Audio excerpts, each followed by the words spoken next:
Aujourd'hui, nous sommes dans la suite de notre étude chapitre par chapitre sur le livre de Jean. Voilà, sur le livre de Jean.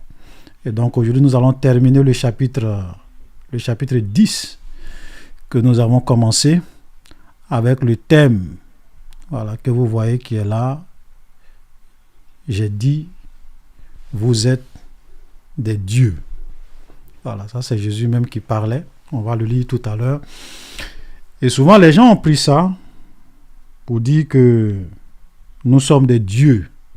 Ok, donc il y a la doctrine des petits dieux dans certaines communautés.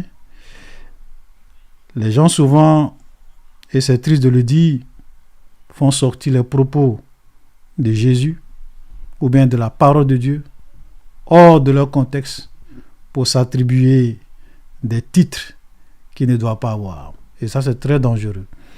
Donc, est-ce que nous sommes vraiment des dieux? Nous allons prendre nos Bibles. Jean chapitre 10, verset 30.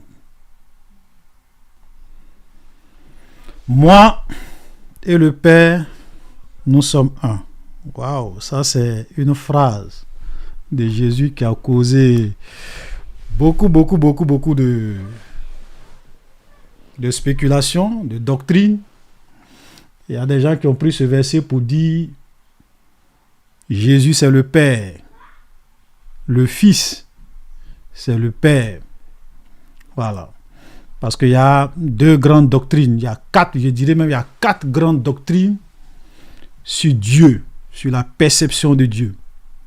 Il y a la Trinité, ceux qui disent qu'il y a un seul Dieu, un seul être divin en trois personnes distinctes, le Père, le Fils, le Saint-Esprit.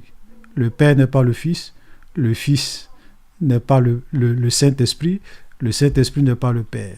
Ça, c'est la doctrine de la Trinité. Un seul Dieu en trois personnes divines distinctes. Première doctrine.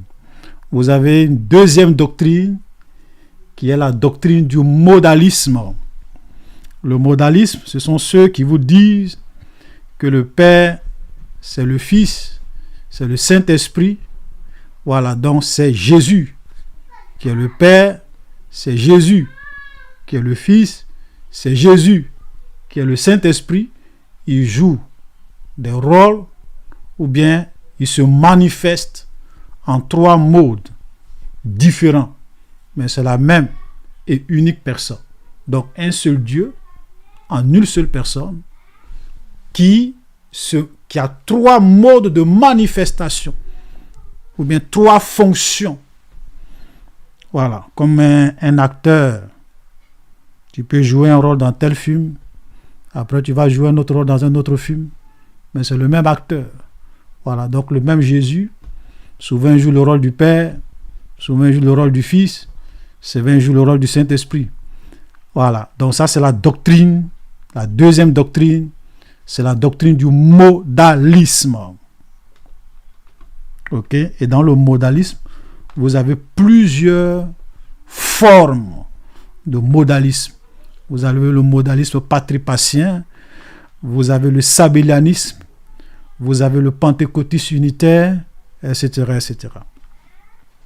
Et vous avez une troisième grande doctrine sur Dieu, qu'on appelle l'arianisme.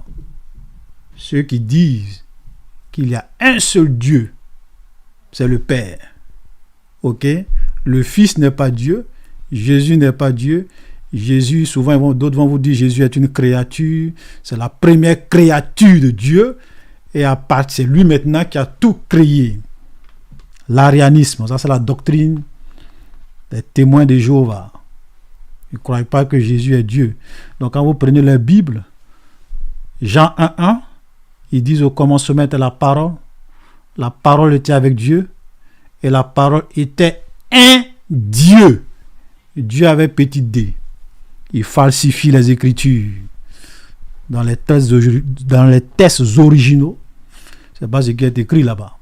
Ils vont souvent vous parler de l'article défini ou pas. Et ça, c'est un autre débat. Ça, c'est la troisième grande doctrine sur Dieu. Et la quatrième grande doctrine sur Dieu, c'est le trithéisme. Et souvent, les gens confondent la Trinité avec le trithéisme. Le trithéisme, ils croient en 3 dieux distincts. Donc le Père, c'est un Dieu à part, le Fils, c'est un Dieu à part, le Saint-Esprit, c'est un Dieu à part. Donc le trithéisme, c'est du polythéisme. Mais sauf que le nombre de leur divinité est limité à 3. Ce que la Bible n'enseigne pas du tout. La Bible dit qu'il y a un seul Dieu. Pas 2, pas 3. Il y a une seule divinité. Alléluia. Voilà. Donc voilà les 4 grandes doctrines sur la perception de Dieu. Et il y a 2 en particulier qui s'affrontent depuis des siècles. La Trinité et le modalisme. Donc ceux qui croient au modalisme disent que quand Jésus a dit « Moi et mon Père, nous sommes un », ça veut dire que Jésus est en train de dire qu'il est le Père. Ce n'est pas vrai du tout. Moi et ma femme, nous sommes un. Ça veut dire que je suis ma femme. L'homme quittera son père et sa mère et s'attachera à sa femme. Et les 2 deviendront un. Les 2 deviendront une seule chair. En grec, en hébreu, c'est Erad. Erad Bassa. 1. Mais ils sont 2. Mais ils sont 1. Donc le fait que Jésus dit « Moi et mon Père, nous sommes un », ce n'est pas une preuve que Jésus est en train de dire qu'il est le Père. C'est une erreur. Venez prendre ce verset-là. Pour dire que Jésus est en train de dire qu'il est le Père, c'est une erreur. On va lire Jean chapitre 17. Jean 17, verset 11. Je ne suis plus dans le monde, et ils sont dans le monde. Et je vais à toi, Père Saint, garde en ton nom ceux que tu m'as donnés, afin qu'ils soient comme un. Afin qu'ils soient un comme nous.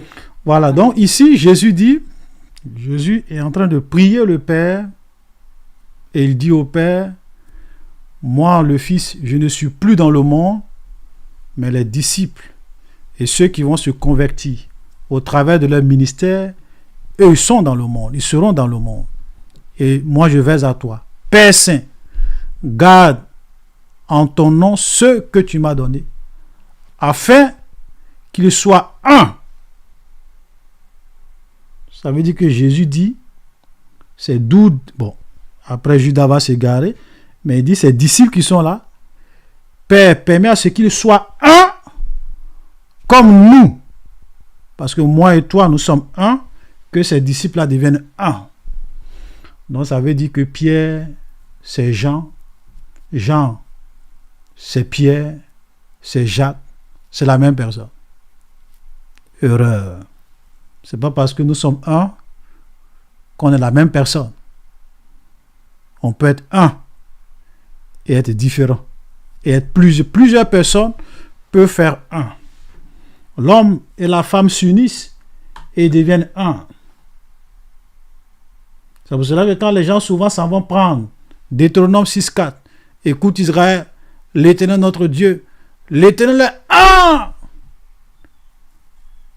Pour dire non, la Trinité est une fausse doctrine. Parce que Dieu a dit qu'il est un. Erad, il est un. Oui, mais est-ce qu'il t'a dit qu'il est une seule personne?